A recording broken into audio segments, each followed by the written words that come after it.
ಹಿರಿಯರ ಅಪ್ಪಣೆ ಮೇರೆಗೆ ರಾಜ ವಿಕ್ರಮ ಅಥವಾ ಶ್ರೀ ಪ್ರಭಾವ ಅಥವಾ ಶನೇಶ್ವರ ಸ್ವಾಮಿಯ ಪ್ರಚಂಡ ಲೀಲೆ ಎಂಬಂತ ಭಕ್ತಿಪೂರ್ವಕವಾಗಿರ್ತಕ್ಕಂಥ ಆ ಶನೇಶ್ವರ ಸ್ವಾಮಿಯ ಚರಿತ್ರೆಯನ್ನ ಮೊದಲು ಕೊಂಡಾಡಿ ಅನಂತರ ಕಥಾಭಾಗದ ಕಡೆ ಬರೋದು.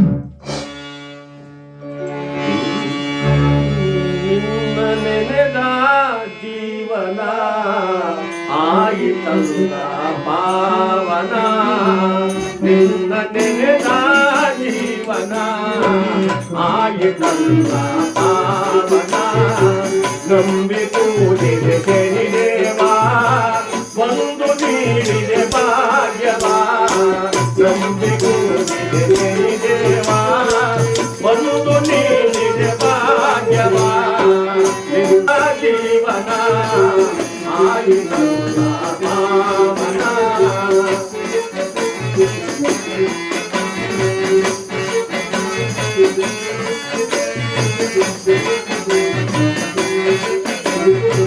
ಕರದೆಯಲ್ಲೋ ನಿಗುಳಿಗಿಲ್ಲ ಎಲ್ಲರ ಮನದಲ್ಲೂ ತುಂಬಿರುವೆ,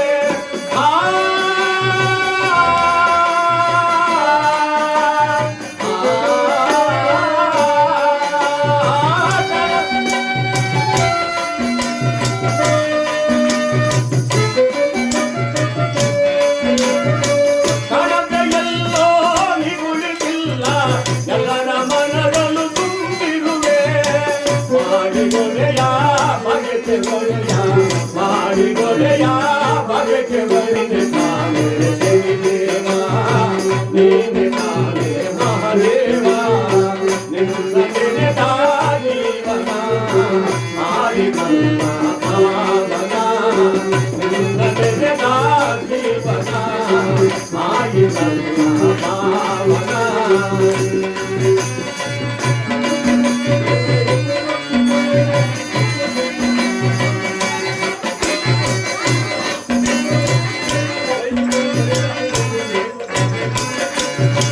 ತಂದೆಯು ನೀನೆ ತಾಯಿಯು ನೀನೆ ಒಂದು ದೈವ ಎಲ್ಲ ನೀನೆ,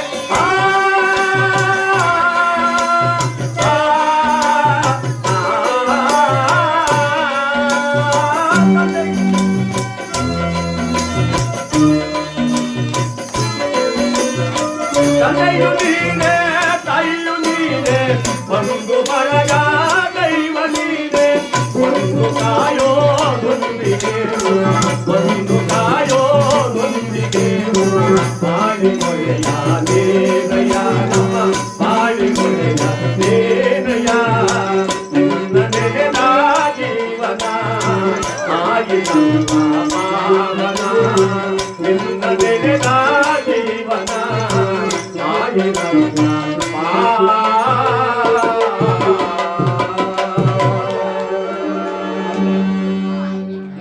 ಕಥಾಭಾಗವನ್ನು ಶುರು ಮಾಡುವ ಮುಂಚೆ ನನ್ನ ಪರಮಪೂಜ್ಯ ವಿದ್ಯಾಗುರುಗಳಾದ ದಿವಂಗತ ಕೆ ಎಸ್ ಮಹದೇವ ಶಾಸ್ತ್ರಿಗಳ ಚರಣಾರವಿಂದಕ್ಕೆ ನನ್ನ ವಂದನೆಯನ್ನು ಸಮರ್ಪಣೆ ಮಾಡಿ ಕಥಾಭಾಗದ ಕಡೆ ಹೋಗೋಣ.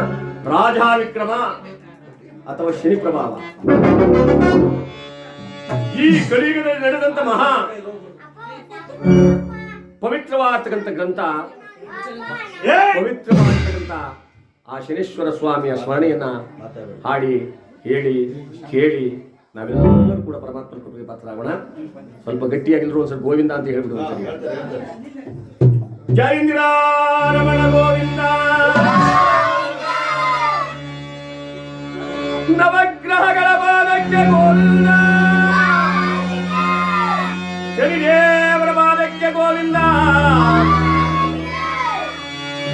ಶರವಪುರಗಳು ಬಿರಿಯವನೆನಿಸಿದ ಪರಮ ಪುರುಷ ಹರಿಚರಿತವ ಬಾಳೆ,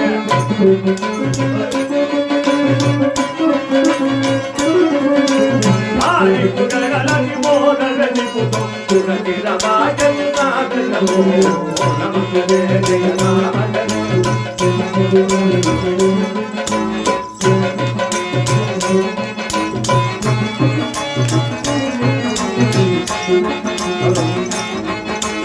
ರಾಮ ರಾಮ ಜಯ ರಾಮ ಹರೇ, ರಾಮ ರಾಮ ಜಯ ರಾಮ ರಾಮ ಜಯ ರಾಮ ಹರೇ, ರಾಮ ಹರೇ ಜಯ. ಸತ್ಯಾವೆನಿಸುವ ಚೋಳ ದೇಶದಿ ಸತ್ಯ ಚೋಳನೆಂಬ ರಾಜ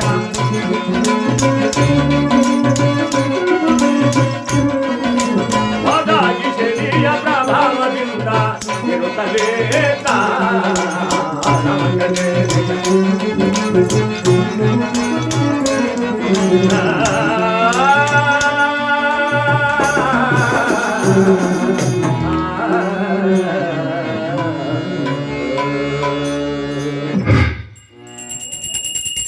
ಈ ನಮ್ಮ ಭರತಖಂಡದಲ್ಲಿ ಹಲವಾರು ರಾಜ್ಯಗಳಲ್ಲಿ ಶ್ರೇಷ್ಠವಾದ ಪಟ್ಟಣ ಅಂದ್ರೆ ಚೋಳ ದೇಶ. ಆ ಚೋಳ ದೇಶವನ್ನು ಯಾವ ಸತ್ಯೇಂದ್ರ ಚೋಳ ಮಹಾರಾಜ ತಾನು ರಾಜ್ಯಭಾರ ಮಾಡುತ್ತಾ ಇದ್ದಾನೆ. ಸತಿ ಸುತರಿಂದೊಡಗೂಡಿ ಭಗವಂತ ಕೊಟ್ಟಂತ ಸಕಲ ಐಶ್ವರ್ಯವೆಲ್ಲವನ್ನ ಕೂಡಿಕೊಂಡು ಆ ರಾಜ್ಯವನ್ನು ಪರಿಪಾಲನೆ ಮಾಡ್ತಾ ಇದ್ದಾನೆ. ಯಾವುದಕ್ಕೆ ಇವನು ಕಡಿಮೆ ಇಲ್ಲ. ಅರಮನೆಯಲ್ಲಿ ಐಶ್ವರ್ಯ ತುಂಬಿ ತುಳುಕಾಡ್ತಾ ಇದೆ. ಯಥೇಚ್ಛವಾಗಿ ಎಲ್ಲವನ್ನು ಶಿವ ತಾನು ಕರುಣಿಸಿದ್ದಾನೆ. ಈ ಮಾನವನಿಗೆ ಭಗವಂತ ಎಲ್ಲವನ್ನು ಕೊಟ್ಟಾಗ ಬರಬಾರದ್ದೊಂದಿದೆ, ಬರಬೇಕಾದ್ದೊಂದಿದೆ. ಭಗವಂತ ಎಲ್ಲವನ್ನು ಕೊಟ್ಬಿಟ್ರೆ ಈ ಮನುಷ್ಯನೇ ಇಳಿಯಕ್ಕೆ ಆಗಲ್ಲ. ಇನ್ ಯಾವ ದೇವರು ಇಲ್ಲ, ಯಾವ ಶಿವನೂ ಇಲ್ಲ, ಯಾವ ಗಂಗಾಧರನೂ ಇಲ್ಲ. ಅಲ್ಲ ನಾನೇ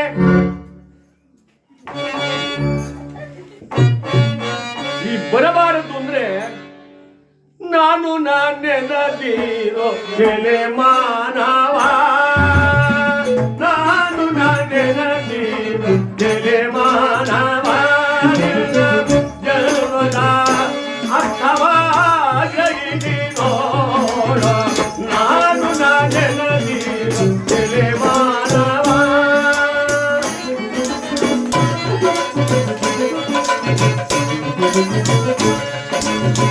ಅನ್ನತಿ ಬೇಡದ ಕಾಯ ನಿನ್ನದೇನೋ ನಾಳೆ, ಕನ್ನಡದಲ್ಲಿ ಓದುವ ಪ್ರಾಣ ನಿನ್ನದೇನೋ.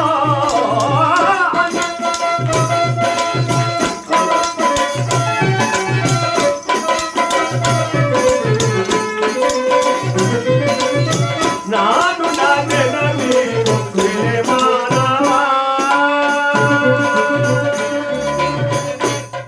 ಹೇ ಮಾನವ, ನಾನು ಅಂತಕ್ಕಂಥ ಅಹಂಭಾವನೆ ಬರಬಾರ್ದು.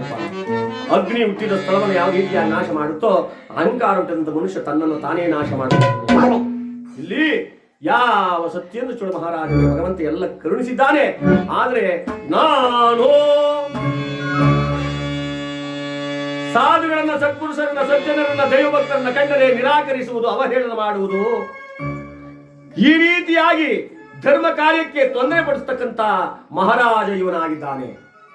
ಏಕೆ? ಎಲ್ಲವನ್ನು ಭಗವಂತ ಕೊಟ್ಟುಬಿಟ್ಟಲ್ಲ, ಅಹಂಕಾರ ಅಂತಕ್ಕಂಥ ಬಂದ್ಬಿಡ್ತು. ಇದನ್ನ ಕಂಡಂತ ಒಬ್ಬ ಬ್ರಾಹ್ಮಣ ಪುತ್ರ ಶಾಪ ಕೊಟ್ಟ, ನೀನ್ ತಿನ್ನುವ ಅನ್ನ ಹುಳುವಾಗಲಿ ಹೋಗು. ಊಟಕ್ಕಾಗಿ ಕುಳಿತುಕೊಂಡ್ರೆ ಅನ್ನ ಉಳುವಾಗಿ ಹರಿಯಲಾರಂಭಿಸಿದಂತೆ ಮಹಾರಾಜನಿಗೆ ಬೆನ್ನಿನಲ್ಲಿ ಬೆನ್ನು ಬಡಿ ಅಂತಕ್ಕಂಥ ಒಂದು ಗಾಯವಾಗೋಯ್ತು. ಋಣ ಭಯಾನಕವಾಗತಕ್ಕಂಥ ಋಣ, ಸಾಮಾನ್ಯವಾದ್ದಲ್ಲ ಅದು. ಅದಕ್ಕೀಗಲೂ ಇಂಥವ್ರು ತಾಯಿಂದಿರು ತಿಳಿದಂಥವ್ರು ಹೇಳ್ತಾರೆ, ಕಂಡ್ರೆ ಬಿಟ್ಬಿಟ್ಬಾ, ಕಂಡ್ರೆ ಕರ್ತಬಾ ಅಂತ ಗಾಯದೇಶರು. ಕಂಡ ತಕ್ಷಣ ಔಷಧೋಪಚಾರವನ್ನು ಮಾಡಿ ಅದಕ್ಕೆ ಸರಿಯಾದ ವೈದ್ಯರಿಂದ ಉಪಚರಿಸಿದ್ರೆ ಮಾತ್ರ ಆ ಮನುಷ್ಯ ಬದುಕಲು ಸಾಧ್ಯ. ಇಲ್ಲಿವರಾದ್ರೆ ಏನಾದ್ರು ಈ ಬೆನ್ನು ನರದ ಮೇಲೆ ಹಾಕ್ಬಿಟ್ರೆ ಮನುಷ್ಯ ಉಳ್ಕೊಳ್ಳಿ ತುಂಬಾ ಕಷ್ಟ. ಅಂತಹ ಭಯಾನಕವಾದ ಋಣವಾಗಿದೆ. ಆ ಗಾಯದ ನೋವನ್ನು ತಡೆಯಲಾರದೆ ನೊಣ ಸೊಳ್ಳೆಗಳು ಕಿತ್ತು ತಿನ್ನುತ್ತಿವೆ. ಗಡಿಗೆ ಒಡೆಯನ ಬಿಡದೆಲೆ ನೆನೆಯುತ್ತ ಕಡು ಸಂಕಟವತ ಬರುದ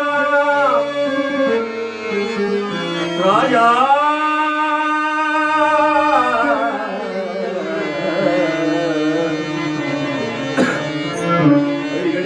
ಗಡಿಗೆ ಸಂಕಟ ಪಡುತ್ತಾ ಆ ನೋವನ್ನು ತಾಳಲಾರದೆ ದುಃಖ ಪಡುತ್ತಾ ಇರಬೇಕಾದ್ರೆ ಪರಮಾತ್ಮ ಶನೇಶ್ವರ ಸ್ವಾಮಿ 8ನೇ ಕಡೆ ಅವನಿಗೆ ಒಪ್ಪಿಸಿಕೊಂಡ. ಅಷ್ಟಮ ಸ್ಥಾನದಲ್ಲಿ ಯಾವಾಗ ಸೇರಿಕೊಂಡೋ ಆ ಸೇರಿಕೊಂಡ ತಕ್ಷಣ ಅವರಿಗೆ ಎಲ್ಲಿಲ್ಲ ದೂರು ದುಪ್ಪಟ್ಟೆಗಳು ಬರಲಾರಂಭಿಸಿದರು. ಪ್ರಜೆಗಳೇ ಅವಹೇಳನ ಮಾಡುತ್ತಾ ಇದ್ದಾರೆ. ನಂಬಿದ ಸತಿಯೇ ಕೈ ತೋರಿಸಿ ಹೇಳ್ತಾ ಇದ್ದಾರೆ. ನಂಬಿದ ಪ್ರಜೆಗಳೇ ಹೀಯಾಳಿಸಲಾರಂಭಿಸಿದ್ದಾರೆ. ಈ ರೀತಿ ಆದಾಗ ಮಹಾರಾಜನಿಗೆ ಅಲ್ಲಿ ನಿಲ್ಲಲಾಗದೆ ಕುಳ್ಳಲಾಗದೆ, ಈ ರಾಜ್ಯ ಯಾರಿಗೆ ಬೇಕು, ಈ ಐಶ್ವರ್ಯ ಯಾರಿಗೆ ಬೇಕು, ತಿನ್ನುವ ಹಣ್ಣವೇ ಉಳುವಾದ ಮೇಲೆ ಇನ್ಯಾರಿಗೆ ಮನುಷ್ಯ ಬದುಕಿದ್ದು ಪ್ರಯೋಜನ ಏನು, ನಾನು ಈ ಭೂಮಿಗೆ ಭಾರವಾಗ್ಬಿಟ್ಟೆ. ಪರಮಾತ್ಮ